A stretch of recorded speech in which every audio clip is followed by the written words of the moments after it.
വിവിധ സ്ഥലങ്ങളിൽ പല പേരുകളിൽ അറിയപ്പെടുന്ന ഒരമ്മ, രക്ഷകന്റെ അമ്മയായി ലോകം മുഴുവൻ്റെയും അമ്മയായ പരിശുദ്ധ കന്യകാമറിയം, ദൈവത്തിൻ്റെ ഹൃദയത്തോട് സ്വന്തം ഹൃദയം ചേർത്ത് വെച്ച് മനുഷ്യകുലത്തെ രക്ഷിക്കുവാനായിട്ട് ദൈവത്തിൻ്റെ രക്ഷാകര പദ്ധതിയോട് ഒപ്പം നിന്നവൾ.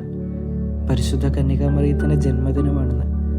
ഓരോ മനുഷ്യനും ജനിക്കുമ്പോഴും ദൈവത്തിന് കൃത്യമായൊരു പദ്ധതിയുണ്ട്. ജീവിതത്തിൽ പ്രതീക്ഷിക്കാത്ത സമയത്ത് ദൈവം അത് വെളിപ്പെടുത്തും.